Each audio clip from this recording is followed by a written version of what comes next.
Om Swastiastu. Perkenalkan, nama saya Nimade Putrini, nomor absen 29, kelas 10 MIPA 3. Pada kesempatan kali ini, saya akan mempresentasikan mengenai Sat Darsana. Yang pertama, Nyaya Darsana. Pendiri ajarannya adalah Rsi Gautaman, yang menulis Nyaya Sastra pada abad keempat sebelum Masehi. Di dalamnya terkandung debat dan diskusi. Sistem filsafat ini membicarakan bagian umum darsana dan cara melakukan pengamatan yang kritis. Sifat dari sistem ini adalah realistis atau nyata.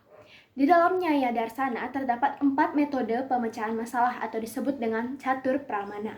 Bagian yang pertama adalah pratyaksa pramana, yaitu melakukan pengamatan secara langsung.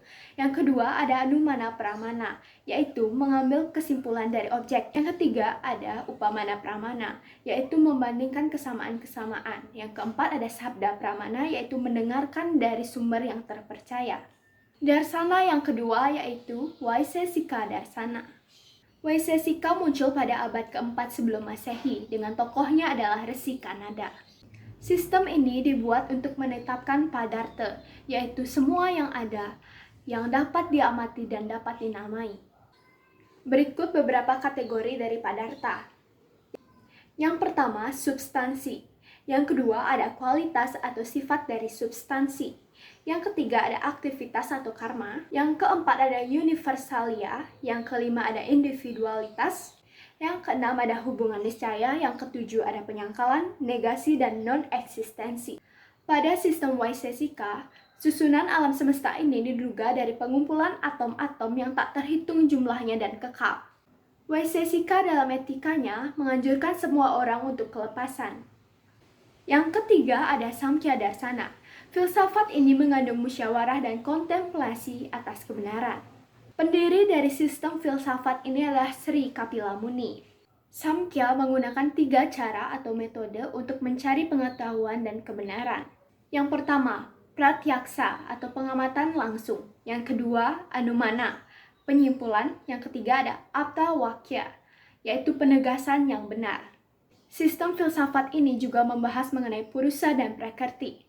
Prakrti merupakan sumber dari alam semesta ini. Akibat dari pertemuan purusa dan prakrti timbullah ketidakseimbangan triguna yang menyebabkan evolusi. Samkhya mengajarkan bahwa cara mencapai kelepasan adalah melalui pengetahuan yang benar atas kenyataan di dunia ini.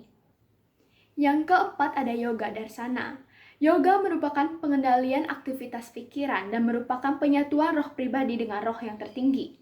Sistem filsafat ini didirikan oleh Maharshi Patanjali. Sistem yoga menganggap bahwa konsentrasi, meditasi, dan samadhi membawa kepada kemerdekaan. Adapun dalam sistem ini membahas mengenai Raja Yoga.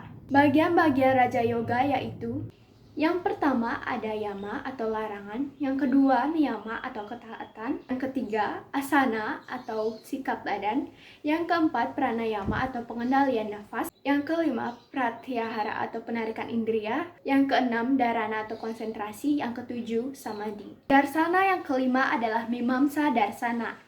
Mimamsa merupakan suatu sistem penafsiran Weda. Tokoh pendirinya adalah Maharshi Jaimini. Dalam ajaran ini, Weda dianggap sebagai kebenaran yang mutlak. Sistem filsafat ini juga menganggap bahwa jiwa itu banyak dan kekal, dan hanya mempercayai surga, tidak mempercayai moksa. Ada 2 jenis pengetahuan di dalam sistem ini, yaitu immediate, yaitu tiba-tiba, langsung, dan tak terpisahkan. Yang kedua adalah mediate, melalui perantara. Sumber pengetahuan atau kebenaran menurut Mimamsa adalah yang pertama, pratyaksa, yang kedua anumana, yang ketiga upamana atau perbandingan, yang keempat sabda atau kesaksian, yang kelima artapati atau penyimpulan, yang keenam anupalabdi atau pengamatan ketidakadaan. Darsana yang terakhir adalah Vedanta Darsana. Vedanta adalah ajaran yang terkandung dalam kitab Upanishad.